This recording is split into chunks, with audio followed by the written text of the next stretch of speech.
देखु गोटे माने जो हाटपदा पड़ा बेसी पड़ा किसी पिला भितर बचसा होता भितर माने जो मारपिट भितर माने दु तीन जन पिला सीरीयस थे को सांगे सांगे पुलिस रेस्क्यू करी जो ये माने मेडिकल को पठे भितर माने मेडिकल व्हाइल अंडरगोइंग ट्रीटमेंट जड़े आमर जो खेदापल्ली हॉस्पिटल जो अच्छी से मृत्युवरण कले बोलिकी मैंने खबर थिला। एंड नेक्स्ट आ गोटे जो गुरुतर दी जन थे भितर मैंने आउ जड़े भी किए एक्सपायर कर खबर आसपर पुलिस डिटेल माने इन्वेस्टिगेशन करुँच आमर साइंटिफिक टीम भी आसिक माने असिस्ट कर investigation and regarding arrest of 21 person आम बहुत जल्दी अरेस्ट कर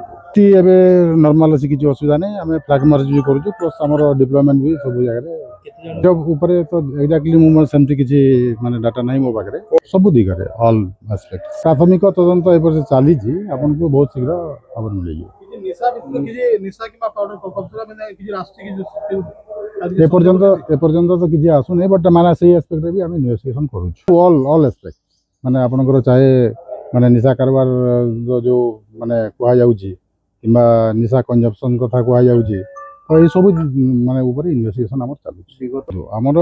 माने लॉ एनफोर्समेंट एजेंसी हिसाब रे आमर फ्रॉम टाइम टू टाइम आम सब बेले ता ऊपर माने प्रोएक्टिवली काम करी आसु and Bargarh police is committed to माने do all this proactive works तो सहीटा आमर चलो रैंपानी चलो बहुत जल्दी हो।